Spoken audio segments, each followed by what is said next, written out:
For Queensland's equestrian community, the Royal Queensland Show, the Ekka, is a big deal. A blue ribbon from the state's biggest and most prestigious show carries a lot of kudos. This year, though, the state's riders, breeders and trainers have been struggling to deal with the spike and spread of the deadly and still mysterious Hendra virus. With another racehorse dying from Hendra this week in Ballina in New South Wales and a vaccination still a year or two away, Pip Courtney earlier this week went to the Ekka to see how the horsey set is dealing with Hendra.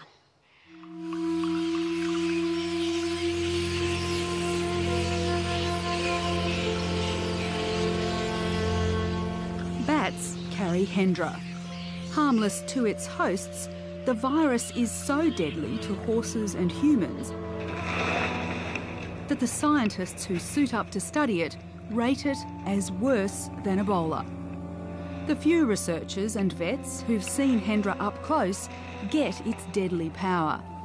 But most of the horse world has taken comfort in thinking it won't happen to me and it won't happen here. This year, though, has been like no other. The virus has hit in 10 locations and infected 10 horses. Hendra's frequency and range this year has baffled experts. Loss of feed, we're looking for new feed sources, increased stress, so that sort of thing could have an impact on the amount of Hendra virus excreted. The 10 humans exposed to sick horses this year had an excruciating wait before being given the all clear. But while the human death toll was 0, in a scary development, the first dog was diagnosed with Hendra. Dusty was put down last month. As the fear about Hendra spread, some started to say they wouldn't risk attending the Ekka. There has been far too many outbreaks of the Hendra virus as far as we're concerned. But Ekka organisers assured riders they were taking every precaution to protect them and their horses. Biosecurity Queensland have told us that there's no reason why horses shouldn't come to the show this year. One rider determined to attend this year's Ekka is Queensland Showjumper Brett Warren. It's a big show for us, throughout the year, so we put it up there as one of the most important ones.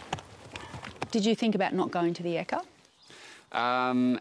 Not so much about because of catching Hendra, but more of the fact that we did, probably because of the fact that if something does happen down there, then you could be locked down for a little while, so that would be expensive to be stuck down there.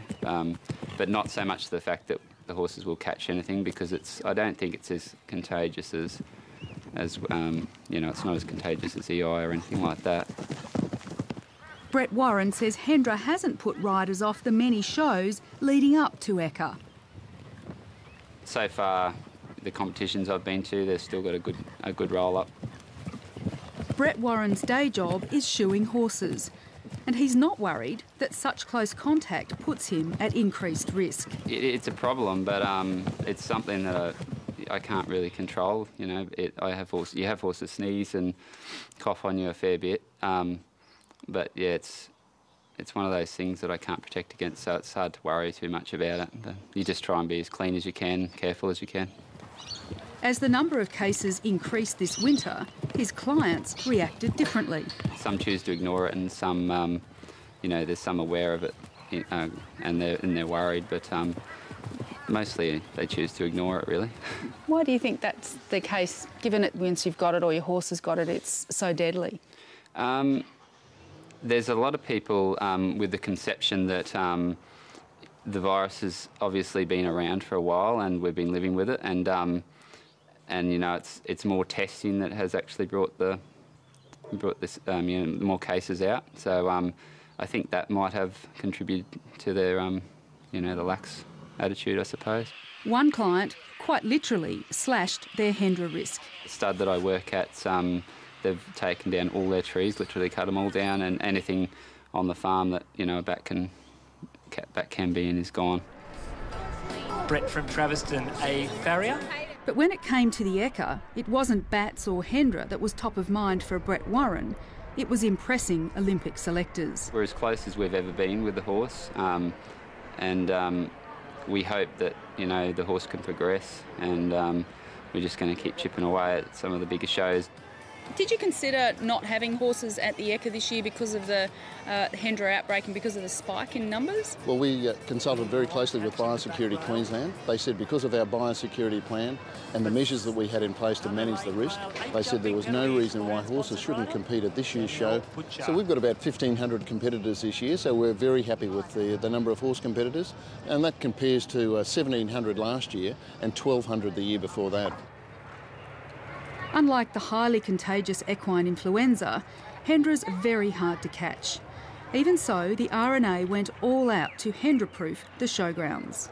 What did biosecurity tell you about the risk of a horse bringing Hendra here? They said it was very, very low. In a first, horses weren't allowed entry without a signed horse health declaration form. For the first time, the public was banned from the stables. Stable mesh was boarded over to stop nose-to-nose contact between horses. And there were new disposal arrangements for bedding and manure. To educate horse owners about Hendra, the Queensland State Government uses Twitter and Facebook, holds town hall type information sessions and has an internet site. So the Ekka was an obvious shopfront. It's an event where obviously there are a lot of horse people, so we can target the horse people, but we can also target the general public as well. I think the randomness of Hendra virus and the unpredictability of Hendra virus and the fact that we don't know everything about Hendra virus, there's still a lot of research that is being undertaken, and with the task force, the interstate task force, they are looking into more research. It's vital that we continue this push. If Merrick Ubank's any judge, the message about improving hygiene practices and reducing the interaction of bats and horses is getting through. I won't use the same hoses as anyone else, so our water buckets, no one touches them, no one touches any of our stuff, and we keep everything separate from everyone. So it has changed the way people do things? Yeah, it's definitely changed, and those sort of things. You're a lot cleaner with what you do. You don't leave things sitting around, or a horse walks past and sniffs your rug. You don't want them to do that. But Brett Warren, he's already got completed one round. Brett Warren felt safe enough to bring his valuable European warm bloods to the show. He hoped they'd shine, but there's no point shining if the field isn't strong. Thankfully, the prestigious World Cup qualifier attracted some serious talent. Yeah, if you talk to most of the guys, not much would keep them away, but it was good to see a good roll-up. Olympian Chris Chugg was there. Were you worried when the Hendra outbreaks were happening during the winter about coming along? Yeah, for sure. I asked my vets, Derek Majors and from Agnes Banks, and they said that it's been handled very well. You know, it's something that we have to learn to live with. It's something that we have to learn to be able to inoculate it about. So it's just part of having horses. Is it much of a topic of conversation amongst the Showjumpers or not?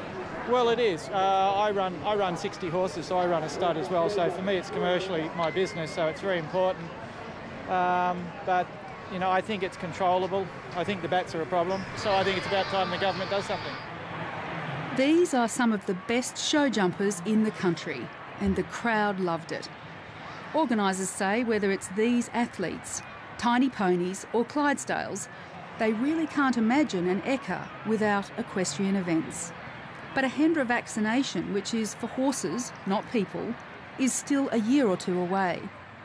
Only then will the equestrian world have some peace of mind. If biosecurity advises in 2 years' time that the Ekka should only accept entries from horses that are vaccinated, will you take that advice? We would take that advice. They're the lead agency. They work very well with us, and we're really pleased for their support. And whatever advice they give us, we would take that. So while it's important that the vaccine comes out and it is utilised by horses, it's important to keep up that general biosecurity. So the cultural change has to be permanent? Oh, definitely, definitely.